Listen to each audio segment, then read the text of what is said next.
What's up, guys? This is Nathan here, and today we are going to talk about the Odyssey, not just the story, but also the movie that just came out with Christopher Nolan directing it. So I went ahead, I read the story, watched the movie for the first time in 70mm IMAX, which was like such an insane experience, so fun. And then I watched it again in a regular format just because I had a lot of questions about the film, and I didn't really want to make this video until I watched the movie again to kind of cement how I really felt about this overall project that, Christopher Nolan embarks on by making this movie. So I just want to start off by just saying that, it's a great movie. I think it does adapt part of the movies really well. I do think that the action sequences about the story, I think, are caught very well. It's a great movie, but I think there are some things that need to be talked about in terms of it being a proper adaptation. So I'll go ahead by just start off by saying, the Odyssey is a big story. It's not that big in terms of page number, but the material that the story is on, there's a lot to talk about. And I think that if you take a story as big as the Odyssey and you put that on a movie format, you are going to have to make sacrifices, because I don't believe that the duration of 2 hours to 3 hours is enough to really capture everything that the story really, is really trying to communicate. And I think that, as a filmmaker, you do have to choose what do you want to sacrifice. And when I came to watching this movie, there are some things I really did notice that were really great, and some things that I feel like were kind of skipped out on. But again, before I go into that, let me talk about my experience reading the story. In high school, I hated reading the Odyssey. I literally thought that story was so old, it was boring, I didn't understand the language, I didn't understand the purpose of keeping a translation of such an old story around, other than the fact that oh my god, it's old, we should respect it. And then later on, especially these past couple of months, when I did hear about Christopher Nolan making the Odyssey, I'm a huge Nolan fan, so I decided to reread the story and see if me being older can help me understand some of the things I was missing out on. And it definitely did. I think that as an older person, you really understand a lot of the nuances that the story is trying to communicate. I feel like in high school, I barely understood myself. I don't know how the hell I would pick up the ability to understand the Odyssey, but being older, you do see a lot of complexities in the story. One of them being, the idea of human nature and how it affects everybody in this world. You see Odysseus, he's someone that is extremely talented. He is borderline a demigod by Athena. He has superhuman strength. He is super, strong, conniving, smart. But you see his weakness of his ego constantly kicking in, and it creates this really weird conflict where you have this guy that is extremely gifted, but really what is his, kryptonite, what really brings him down? It's himself. And I do think that the story really does talk about that. I really enjoy Odysseus in the story. I think Odysseus is someone that is very self-aware of who he is, especially the parts that he doesn't want to admit sometimes, and I think that is the Odyssey on its own. I think the Odyssey is an overarching title that captures this entire story, but what it really is that there's two journeys. There's a journey of Odysseus trying to deal with himself, and then there's the journey of him trying to make it home physically.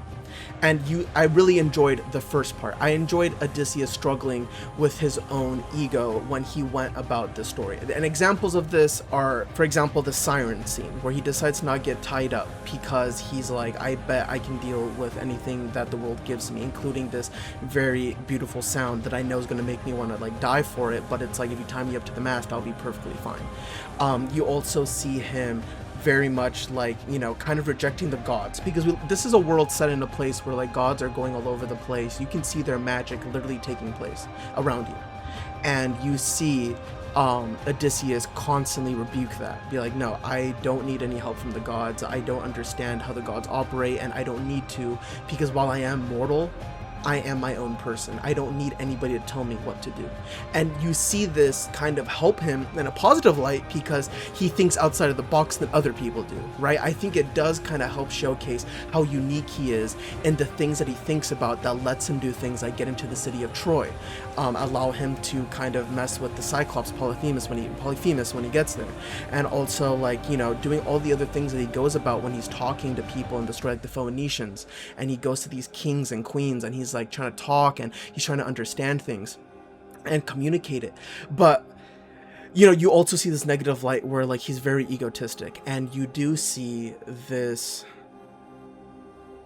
weakness come up in moments where you're just like, oh my god. Like another scene that is like so great, and you know, I'll talk about the movie as well, but for the story at least, you know, there is a big emphasis on what Odysseus does after they leave the Cyclops cave, right? You have these soldiers running back to the ship, and you have Odysseus literally out, no reason to even touch that stuff anymore. He made it out of the cave, he's free.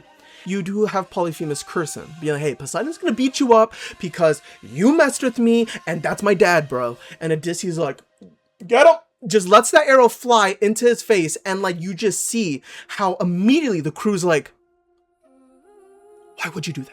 Like, why would you get out of a situation that was already bad? You made it, you were perfectly fine, and then on top of that, your ego and like your ability to get mad at the fact that you can't control what's around you ends up hurting everybody. But in time and time again, you see him losing grasp of this, and it messes with him, you know? It really makes him sad. And that's what I also like about the story, is that the story really shows a deeper character to Odysseus, somebody that is, you know, struggling with himself, and then he hears the Song of Troy. He hears these songs of battle that remind him of a time where he was literally beached outside of Troy, trying to make it in, just like desperate to go home, desperate to be with his family. And you see him crying. There's multiple scenes in this story where you have Odysseus meeting people and they talk about Troy, and he can't tell them who he is because of his mission to go back to Ithaca, but he's not able to block out the noise. He still hears everything. He hears about the developments that people are having around him, learning about what was happening in Troy, and it makes him cry because yes, he's proud about his achievements because he's a warrior, but at the same time you see the cost of it, and it bothers him all the time. Like, oh my god, like I lost my men. Oh my god, like I lost my ability to control what was happening around me. I lost my ability to save people. And that's what I really liked. I really like that because I think that is what sparks the conversations of philosophy with this story. I think the reason why it's such a version of classical literature is because there's so much to talk about with not only the world that Odysseus is in, but the mindset that Odysseus has. Because it's very reminiscent of a lot of people in today's world where they are very good at some things, but the reasons they're not able to excel at that is because of these small negative insights that they have, such as their lack of ability to control themselves or not being the most aware in situations, and like it just devastates them and people around them. I think it's mostly a story about like control, and like when do you need to practice control in your life and when do you need to just let the world do what it needs to do. I also like the lore. I think the story of the Trojan War, and I think the monsters, my favorite being Polyphemus, the Sirens, Scylla, I think all of these, or Scylla, sorry, I think all of these characters are really cool. I like the mythology of this world. I do think that the intervention of the gods is much more present in the story, and personally, I'm not a big fan of that. Kind of reminds me of like aliens in horror movies. I don't really get as scared with like aliens as I do with ghosts and stuff. I don't know why, but when I saw the gods interfering with stuff, like it kind of just, I don't know, it just kind of took me out of it. But again, like I do know that it's needed because of the story that the Odyssey is trying to share. And I will say this, one critique I will have is the ending of this, the ending of the story is kind of rushed. Like, it goes from this long story of Odysseus trying to make it home, and then bam, he gets home, bam, he meets the sheep herder, bam, he meets his son, bam, he locks the, you know, he does the competition to like prove that he's Odysseus, bam, he kills everybody, bam, everything's okay. No, it's not. Actually, everybody hates them. Oh my god, they're getting to another fight, and then Athena just drops down, and Athena's like, you know what, I'm tired of this, you guys are done. Bam, story's ending. Like, what? Like, if I can tell Homer one thing, I'd be like, bro, let's draw out the ending a little bit and let's make that a little bit more exciting. Because in my opinion, I didn't really feel it as much. I feel like I was a little bit bored once Odysseus got home. And I kind of felt the same way with the movie. And I think this is a good segue into the movie now. I think the movie is, again, a good movie. It's beautifully shot, and you can feel the effort being put into this. Like, you can tell Nolan wanted to make this movie, and being a Nolan fan, like, I think it's a good movie. But it does slightly to almost misses the mark in some things. Like, we're gonna talk about it. So, like, what are the pros of this movie? The casting is amazing. I'm gonna say it right off the bat. My favorite actor was Elliot Page. I think he did amazing in that scene in Hades where he's like, you lied to me. You made me believe that you were gonna come back for me. You guys were hiding in the horse and I died for it. And I was like, wow, that was amazing. That is definitely something that I would say if I met the dude that literally lied to me and be like, bro, why me? And like, you know, I love that. I love how, you know, Elliot was just able to really capture that. I love Robert Pattinson's character. I really liked his acting. I like how he plays Antinous' character, just constantly negging and just being like, what are you going to do? What are you going to do? What are you going to do? I want to take over Ithaca. I want to take over Ithaca. And I think it kind of drives like the stakes of like, hey, if Odysseus doesn't come home in time, everyone's chopped. I think another actor that I really liked was, oh yeah, Matt Damon. See, this is the thing about Matt Damon's Odysseus. For who Matt Damon's Odysseus is, like, for who he is, I think he does that character very well. And I think that the reason that Odysseus is faulted in the movie is because the movie wasn't taking that direction. So for Matt Damon's acting, I thought it was great. The siren scene, peak. Makes me feel like I wanted to cry because I was like, oh my god, you were feeling so much pain.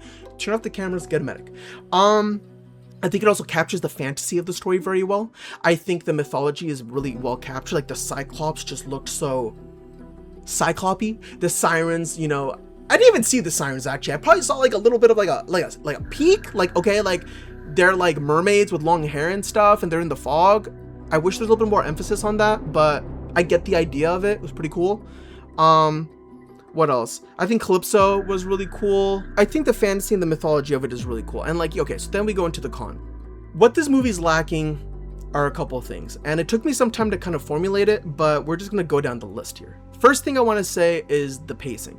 I think the pacing was very fast, and I think when you have a lot of things to talk about in this movie and you go at a very fast pacing, I don't think that the moments that you want memorable really sticks with the audience. Like, of course, the siren scene really stuck with me, and I did like the conversation between Penelope and Odysseus in the movie, but it didn't hit as much as I feel like this movie could have gotten me.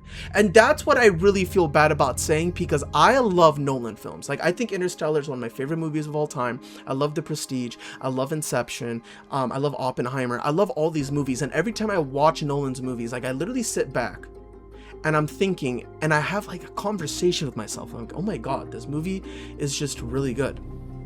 I didn't feel that with the Odyssey. I felt like when the movie ended, I just got up, I was like, okay, that was it, and I left. And I was like, dude, what the heck? And I think it's because I just expected more because I read the story beforehand. And now we can get into Matt Damon's Odysseus.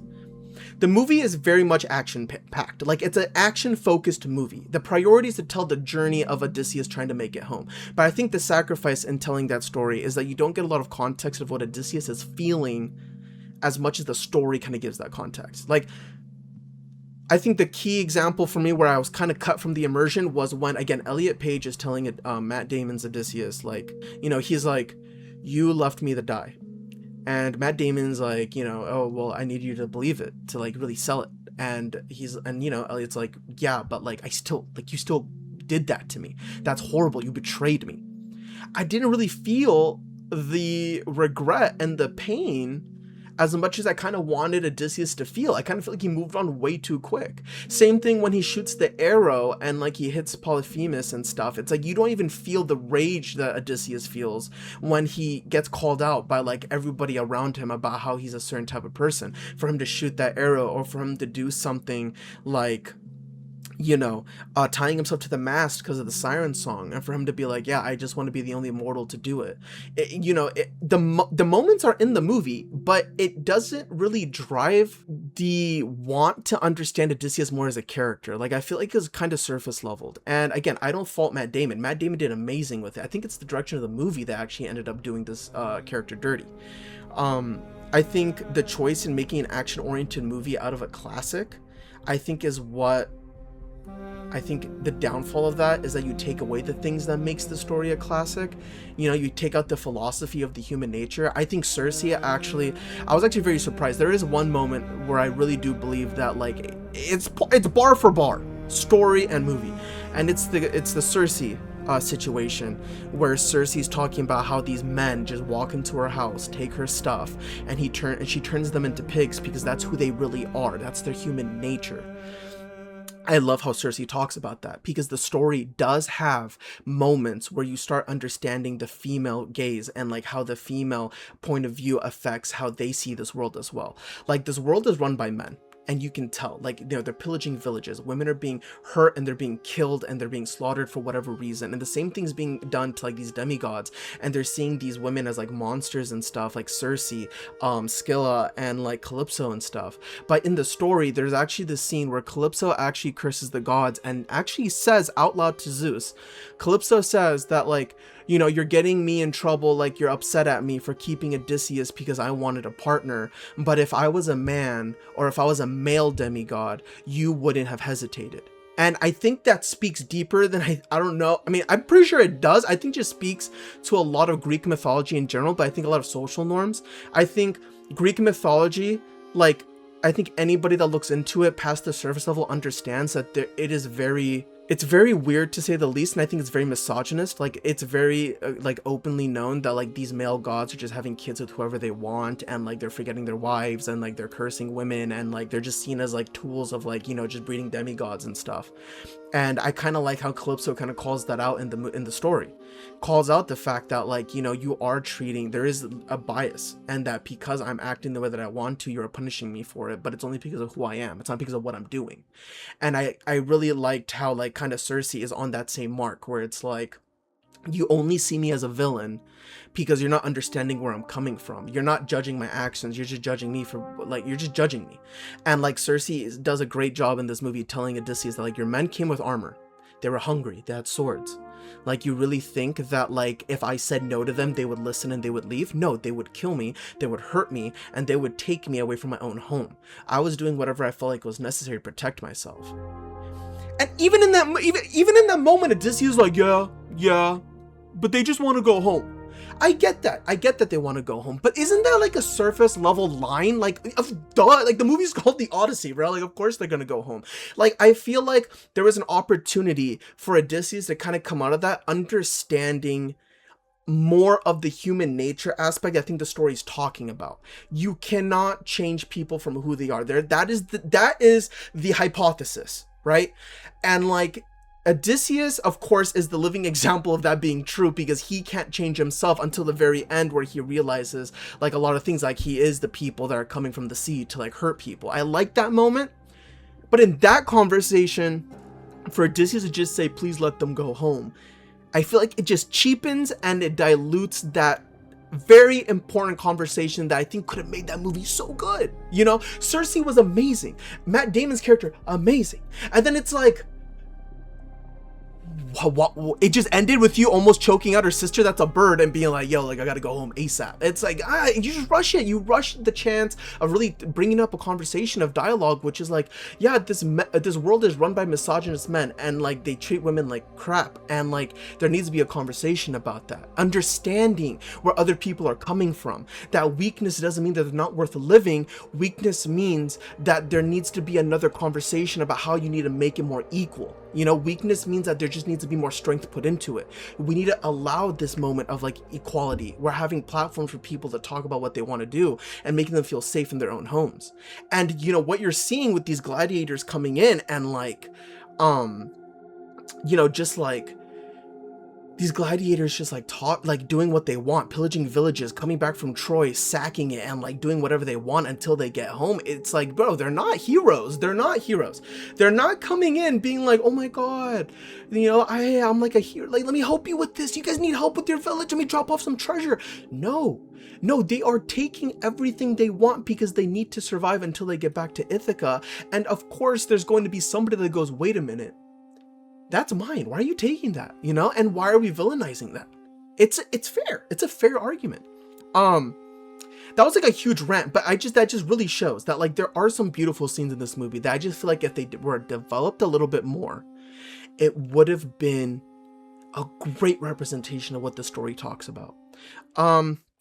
And I think that's why I think some notable people that I've been seeing on social media that deal with philosophy and literature are talking about the movie the way that they do. I think, like, of course, like there's a conversation about the historical inaccuracy. For me, honestly, I think as a filmmaker, you can choose to do whatever you want, you know, as long as like you are being respectful about it, and like, of course, you're not saying like any negative messages or anything. I saw this as a creative thing for Nolan to intentionally not be the most accurate, so I'm not going to talk about that too much, but I will talk about the fact that, like, you know, I saw this conversation, or like I saw this like forum or whatever, about how Emily Wilson's translation of the Odyssey is what inspired like Nolan, or kind of gave inspiration to Nolan to make this movie, and she hates that. And I think that's really fair, because if you are like, you know, if your version or if your translation of a work is meant to highlight something that you think is really important, or something that like you really value, and you have this guy coming out of nowhere being like, hey, actually you gave me inspiration to make this, and I watch it and it's not like my translation at all, I could see why the frustration is there. And then on top of that, fans of the movie coming up to you and being like, hey, like, I know you were credited for inspiring this movie, I saw this movie, it was fire, and you're just like, bro, like that is not what I was trying to do at all. And yeah, I don't know, like, I really do, I understand where Emily Wilson is coming from with being upset about her translation being used for the Nolan film. I think it is the responsibility of Nolan to be clear about the fact that while Emily Wilson's translation did inspire you, you did take your own, you know, you did put your own thoughts and efforts into it. Like, it's not Emily Wilson's translation being adapted, it is your story being told, and that you have these little tidbits of, you know, inspiration coming in and helping you, such as Emily Wilson. I think that really helps, not only with clarifying like the difference between the movie and the translation, but I think it also gives Emily Wilson more like freedom to talk about, you know, her own work without having it be attached to something that you made. Yeah, like, I don't know, I think overall, I think this showcases the beauty in cinema and adaptations, because I think this conflict that the Odyssey has, I think is like really exciting. I think it is very hard to make a proper adaptation of a book, and I think there are some examples that I have watched recently that do it really well. One of them being, of course, Hamnet from last year. Like, I think that was a beautiful adaptation, and you see the love of the director and the cast and the crew really try to make it, and I see the same thing with the Odyssey. But I think the problem is that the focus was too much on the action and too much on like, let's make this epic visually, in terms of like being like, wow, and having it be more of a stunning piece for your eyes rather than it being one for your mind. And I think that's what I really missed. I love Nolan not because he's a great director that can shot amazing scenes, but it's because he makes stories make you want to come out of the theater and be like, wow, like, what would I do? What would I think? What would I say? What if I was that character? And I just never really felt that with Odysseus. I never really felt that in this world that Christopher Nolan painted. It was just that I watched it and I was just like, okay, like, this was cool. And it actually makes me have a lot more respect for the actual story of the Odyssey in terms of like the book format. I think there's a reason why this is probably, I don't know, like, I don't want to say it's just coincidence that this is the oldest story ever. I think it's really awesome. I think there's a reason why. I think anybody that reads the story, there is something there that's going to make you think. There is something there that is going to make you be like, huh, like, I wonder.